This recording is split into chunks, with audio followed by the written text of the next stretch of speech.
ಈಗಿನ ಯಂಗ್ ಜನರೇಷನ್ನಲ್ಲಿ ಹೊಂದಾಣಿಕೆ ಅನ್ನೋದೇ ಇಲ್ಲ. ನನ್ನದೇ ನಡಿಬೇಕು. ಇಂದಿನ ಕಾಲದಲ್ಲಿ ಕೂಡು ಕುಟುಂಬಗಳಿರ್ತಾ ಇದ್ವು. ಜಾಯಿಂಟ್ ಭಾವನೆಗಳು, ಪ್ರೀತಿಗಳು, ರಾಗ ದ್ವೇಷಗಳು ಎಲ್ಲ ಬರ್ತಾ ಇದ್ವು.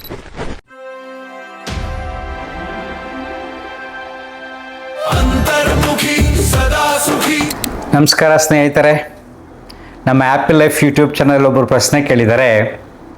ಈಗಿನ ಯಂಗ್ ಜನರೇಷನ್ನಲ್ಲಿ ಹೊಂದಾಣಿಕೆ ಅನ್ನೋದೇ ಇಲ್ಲ, ನನ್ನದೇ ನಡಿಬೇಕು ಅಂತಕ್ಕಂಥ ಮನಸ್ಥಿತಿ ಇದೆ. ಈ ರೀತಿ ಮನಸ್ಥಿತಿ ಬರೋಕ್ಕೆ ಕಾರಣ ಏನು ಅಂತ ಕೇಳಿದ್ದಾರೆ. ಆ್ಯಕ್ಚುಲಿ ಪ್ರಶ್ನೆ ತುಂಬ ಸರಳವಾಗಿದೆ, ಉತ್ತರವೂ ಸರಳವಾಗಿದೆ, ಆದರೆ ಅರ್ಥ ಮಾಡ್ಕೋಬೇಕಷ್ಟೆ. ಮೊದಲನೇ ಕಾರಣ, ಇಂದಿನ ಕಾಲದಲ್ಲಿ ಕೂಡು ಕುಟುಂಬಗಳಿರ್ತಾ ಇದ್ವು, ಜಾಯಿಂಟ್ ಫ್ಯಾಮಿಲಿ. ಅಲ್ಲಿ ಎಲ್ಲರೂ ಇರ್ತಾ ಇದ್ರು. ಎಲ್ಲರ ಮನಸ್ಸುಗಳಲ್ಲಿ ವಿಧ ವಿಧವಾದ ಭಾವನೆಗಳು, ಪ್ರೀತಿಗಳು, ರಾಗ ದ್ವೇಷಗಳು ಎಲ್ಲ ಬರ್ತಾ ಇತ್ತು. ಆದರೆ ಒಟ್ಟಿಗೆ ಬಾಳ್ಬೇಕಾಗಿತ್ತು. ಆಗ ಮನಸ್ಸಿಗೆ ಹೊಂದಿಕೊಳ್ಳುವ ಪರಿಸರ ಸಹಜವಾಗಿ ಸಿಗ್ತಾ ಇತ್ತು. ಈಗ ಆ ಸ್ಥಿತಿ ಇಲ್ಲ. ಒಂದು ಕುಟುಂಬ ಅಂದರೆ ಈಗ ಬರೀ ಗಂಡ ಹೆಂಡತಿ ಇಬ್ಬರೇ ಇರೋದೇ ಕುಟುಂಬ ಅನ್ಕೊಂಡ್ಬಿಟ್ಟಿದ್ದಾರೆ. ಕಷ್ಟಪಟ್ಟು ಮಕ್ಕಳನ್ನ ಸಾಕಿರ್ತಾರೆ, ಅಂಥ ತಂದೆ ತಾಯಿಗಳನ್ನು ವೃದ್ಧಾಶ್ರಮಕ್ಕೆ ಸೇರಿಸ್ತಾರೆ ಅಥವಾ ಬೇರೆ ಮನೇಲಿ ಇಟ್ಟಿರ್ತಾರೆ. ಆ ರೀತಿಯಾದ ಮನಸ್ಥಿತಿ ಈಗ ಇದೆ.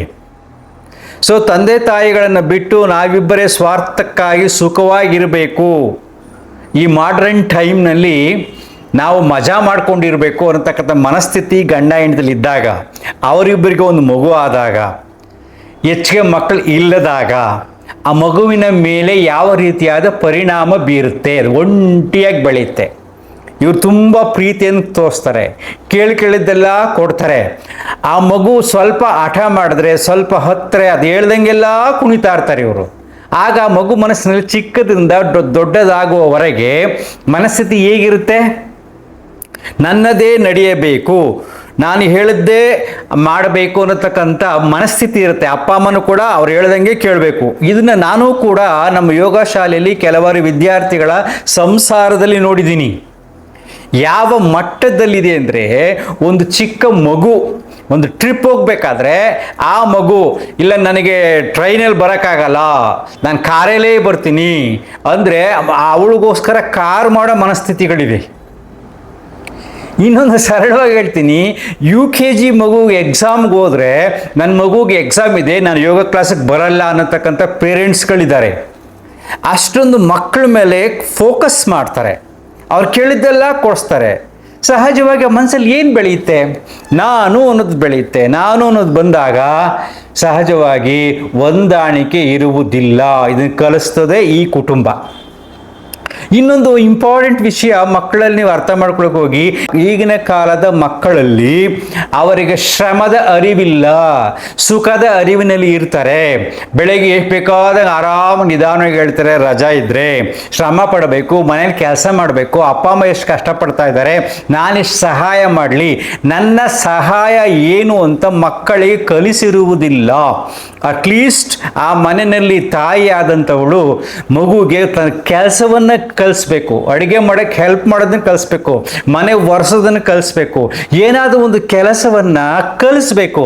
ಕಲಿಸದೇ ಇದ್ದಾಗ ಆ ಮಕ್ಕಳಲ್ಲಿ ಸಹಾಯದ ಮನೋಭಾವನೆ ಬರುವುದಿಲ್ಲ, ಸೇವಾ ಮನೋಭಾವನೆ ಬರುವುದಿಲ್ಲ. ಸೇವೆ ಪ್ರಾರಂಭ ಆಗೋದು ಹೊರಗಡೆ ಅಲ್ಲ, ಎಲ್ಲೋ ಹೋಗಿ ರೋಡಲ್ಲಿ ಏನೋ ಒಂದು ಕೆಲಸ ಮಾಡೋದಲ್ಲ, ಮನೆಯಲ್ಲೇ ಶುರುವಾಗಬೇಕು ಸೇವೆ ಮಾಡೋದು. ಈ ಗುಣಗಳನ್ನು ನಾವು ಪೇರೆಂಟ್ಸು ಮಕ್ಕಳಿಗೆ ಟೀಚ್ ಮಾಡೋದಿಲ್ಲ. ಇದೊಂದು ಕೆಲಸ ಆಯಿತಾ. ಇನ್ನೊಂದು ನೋಡಿ, ಎಷ್ಟೊಂದು ಸರಳವಾಗಿದೆ ಅಂದರೆ ಯಾರೂ ಕೂಡ ಈ ರೀತಿಯಾಗಿ ಯೋಚನೆ ಮಾಡೋದಿಲ್ಲ. ಆ ಮಗು ಬೇರೆಯವ್ರಿಗೋಸ್ಕರವಾಗಿ, ಹಿರಿಯವ್ರಿಗೋಸ್ಕರವಾಗಿ, ತಂದೆ ತಾಯಿಗೋಸ್ಕರ ಏನು ತ್ಯಾಗ ಮಾಡ್ತಾ ಇದೆ. ತ್ಯಾಗದ ಮನೋಭಾವ, ಕೃತಜ್ಞತೆಯ ಮನೋಭಾವ, ಯಾವುದನ್ನು ನಾನು ಯಾರರಿಂದ ಅನುಭವಿಸ್ತಾ ಇದ್ದೀನಿ, ಈ ಸಮಾಜದಲ್ಲಿ ಎಷ್ಟು ಕಷ್ಟಗಳಿದೆ, ಅವರಿಗೆ ಹೋಲಿಸಿದರೆ ನನ್ನ ಬದುಕು ಎಷ್ಟು ಸುಖವಾಗಿದೆ ಅನ್ನತಕ್ಕಂಥ ವಿದ್ಯೆಯನ್ನು, ಚಿಂತನೆಯನ್ನು ಸಹಜತೆಯನ್ನು ಯಾರೂ ಕಲಿಸ್ತಾ ಇಲ್ಲ. ಟೇಕ್ ಇಟ್ ಆಸ್ ಗ್ರಾಂಟೆಡ್ ಅಂತ ಕರಿತೀವಿ.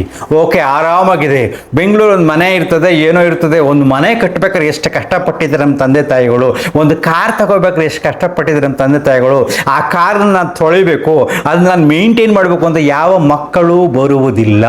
ಅಂದರೆ ತಾನು ಏನನ್ನು ಅನುಭವಿಸ್ತಾ ಇದ್ದೀನೋ ಅನುಭವದ ಕೃತಜ್ಞತಾ ಭಾವ ಮಕ್ಕಳ ಮನಸ್ಸಿನಲ್ಲಿ ಯಾರೂ ಬೆಳೆಸಿಲ್ಲ, ಅವರು ಕೂಡ ಕಲಿತಿಲ್ಲ.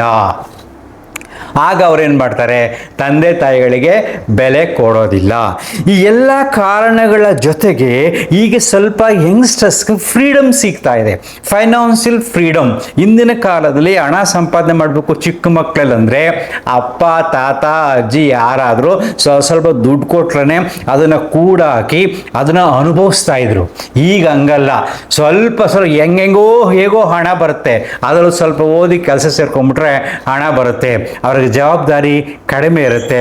ಆಗ ಮನಸ್ಸು ಮತ್ತಿನಲ್ಲಿ ತೇಲ್ತಾ ಇರುತ್ತೆ. ಎಲ್ಲವನ್ನು ಅನುಭವಿಸ್ಬೇಕು, ಈ ಕ್ಷಣ ಅಂತ ತುಳಿತಾ ಇರುತ್ತೆ. ಯಾಕೆಂದರೆ ಕೈನಲ್ಲಿ ಹಣ ಇರುತ್ತೆ. ಇದು ಕೂಡ ತುಂಬ ಚಂಚಲತೆಯನ್ನು ಮಕ್ಕಳ ಮನಸ್ಸಿನಲ್ಲಿ ಬಿತ್ತಾ ಇದೆ ಈಗಿನ ಮಾಡರ್ನ್ ಸೈನ್ಸ್. ವಿಜ್ಞಾನ ಬೆಳೆದಾದಂಗೆಲ್ಲ ಮಕ್ಕಳಲ್ಲಿ ಅಜ್ಞಾನವೂ ಜಾಸ್ತಿ ಆಗ್ತಾ ಇದೆ, ಸ್ವಾರ್ಥ ಜಾಸ್ತಿ ಆಗ್ತಾ ಇದೆ, ಸುಖದ ಅರಿವು, ಸುಖದ ಆಸೆ ಜಾಸ್ತಿ ಆಗ್ತಾ ಇದೆ. ಇವೆಲ್ಲ ಕಾರಣಗಳಿಂದ ಈಗಿನ ಯುವಕರಲ್ಲಿ ಈ ರೀತಿಯಾದ ಮನಸ್ಥಿತಿ ಇದೆ. ಈಗ ನಾವು ಏನು ಮಾಡಬೇಕು, ಇದನ್ನೆಲ್ಲ ಚೇಂಜ್ ಮಾಡೋಕ್ಕಾಗಲ್ಲ. ಪ್ರಕೃತಿ ನಡೀತಕ್ಕಂಥ ವಿದ್ಯಮಾನಗಳನ್ನು, ವಿಜ್ಞಾನದಲ್ಲಿ ಆಗತಕ್ಕಂಥ ವ್ಯತ್ಯಾಸಗಳನ್ನು, ಏನೇನು ಬರ್ತಾ ಇದೆಯೋ ವಿಜ್ಞಾನದಿಂದ ಒಳ್ಳೆಯದಾಗುತ್ತೆ ಕೆಟ್ಟದಾಗುತ್ತೆ, ಅದೆಲ್ಲವನ್ನು ಸರಿ ಮಾಡೋಕ್ಕಾಗೋದಿಲ್ಲ. ಅದಕ್ಕೆ ಸ್ವಲ್ಪ ಯೋಚನೆ ಮಾಡಬೇಕು. ಸ್ವಲ್ಪ ಈ ದಿಶೆಯಲ್ಲಿ ಯೋಚನೆ ಮಾಡಿ ಸಾಧ್ಯವಾದಷ್ಟು ಕೂಡು ಕುಟುಂಬವನ್ನು ಡೆವಲಪ್ ಮಾಡ್ಕೋಬೇಕು. ಎರಡನೇದು, ಚಿಕ್ಕದಿಂದ ಮಕ್ಕಳಿಗೆ ಅವ್ರು ಏನೇನು ಅನುಭವಿಸ್ತಾ ಇದ್ದಾರೋ ಅದ್ರ ವ್ಯಾಲ್ಯೂನ ತಿಳಿಸ್ಬೇಕು. ಮಕ್ಕಳಿಗೆ ಶ್ರಮ ಜೀವನವನ್ನು ಕಲಿಸ್ಬೇಕು, ವ್ಯಾಯಾಮ ಮಾಡಬೇಕು, ಮನೆ ಕೆಲಸ ಮಾಡಬೇಕು, ಇದೆಲ್ಲ ಮಾಡಬೇಕು. ನಮ್ಮ ಇಂಡಿಯನ್ ಕಲ್ಚರ್ ಸೋ ಬ್ಯೂಟಿಫುಲ್. ಯೋಗ ವ್ಯಾಯಾಮಗಳು ಬೇಕಾದಷ್ಟಿದೆ, ಅದನ್ನೆಲ್ಲ ಕಲಿಸ್ಬೇಕು. ಈಗ ಹಾಗಾದರೆ ಮಾತ್ರ ಮಕ್ಕಳು ಉತ್ತಮ ಪ್ರಜೆಯಾಗಲು ಸಾಧ್ಯ. ಇಲ್ಲದಿದ್ದರೆ ಸುತ್ತಲಿನ ಪರಿಸರ ಎಲ್ಲ ಮಕ್ಕಳ ಮನಸ್ಸುಗಳನ್ನು ಕಿತ್ಕೊಂಡು ತಿನ್ನಕ್ಕೆ ಕಾಯ್ತಾ ಇದೆ. ಮನೆ ಸರಿ ಇದ್ರೂ ಕೂಡ ಹೊರಗಡೆ ಹೋದಾಗ ಕಾಲೇಜಿನ ಪರಿಸರ, ಅಲ್ಲಿರ್ತಕ್ಕಂಥ ಸ್ನೇಹಿತರ ಪರಿಸರ, ಇವೆಲ್ಲವೂ ಮಕ್ಕಳ ಮನಸ್ಸನ್ನು ಡೈವರ್ಟ್ ಮಾಡೋಕ್ಕೆ ಕಾಯ್ತಾ ಇರ್ತವೆ. ಯಾವುದಾದ್ರು ಸಿಲ್ಕೊಂಡ್ರೆ ಅವು ಸಂಪೂರ್ಣವಾಗಿ ಹಾಳಾಗ್ತವೆ. ಬದುಕನ್ನು ಎಷ್ಟೋ ಜನ ಮಕ್ಕಳುಗಳು ಹಾಳು ಮಾಡ್ಕೊತಾರೆ. ಅದನ್ನೆಲ್ಲ ಮೀರಿ ಇದನ್ನೆಲ್ಲ ಸಾಧನೆ ಮಾಡಿಸಿದರೆ ಮಾತ್ರ ನಮ್ಮ ಮಕ್ಕಳು ನಮಗೆ ಸಿಗ್ತಾರೆ. ಯುವಕರು ಹೊಂದಾಣಿಕೆಯ ಬದುಕನ್ನು ಕಲಿತಾರೆ. ಹೊಂದಾಣಿಕೆ ಇಲ್ಲದಿರುವುದೇ ನಾನು ಅನ್ನತಕ್ಕಂಥ ಅಹಂಕಾರ, ಸ್ವತಂತ್ರವಾದ ಜೀವನ, ಹಣಕಾಸು ಸಿಗ್ತಾ ಇದೆ. ಇದೆಲ್ಲವೂ ಮನಸ್ಸನ್ನು ಡೈಲ್ಯೂಟ್ ಮಾಡ್ತಾ ಇದೆ. ಅರ್ಥ ಆಗ್ತದೆ. ಬದುಕು ಅಷ್ಟೊಂದು ಸುಲಭ ಅಲ್ಲ. ಸೇವೆ ಮಾಡಬೇಕು, ಸಾಧನೆ ಮಾಡಬೇಕು, ತಾಳ್ಮೆ ಇರಬೇಕು, ತ್ಯಾಗದ ಮನೋಭಾವ ಇರಬೇಕು, ಬದುಕಿನ ಅರ್ಥ ಇರಬೇಕು, ಪ್ರಕೃತಿಯ ಬಗ್ಗೆ ಕೃತಜ್ಞತೆ ಇರಬೇಕು. ಸೃಷ್ಟಿ ನಮಗೇನು ಕೊಡ್ತಾ ಇದೆ, ಏನು ಅನುಭವಿಸ್ತಾ ಇದ್ದೀನಿ ಅಂತಕ್ಕಂಥ ಕೃತಜ್ಞತೆ ಇದ್ದಾಗ ಮಾತ್ರ ಬದುಕು ಪ್ರಾರ್ಥನೆ ಆಗುತ್ತೆ, ಅದ್ಭುತವಾದ ಜೀವನ ಇರುತ್ತೆ. Thank you. ಅಂತರ್ಮುಖಿ ಸದಾ ಸುಖಿ. ನಮಸ್ಕಾರ.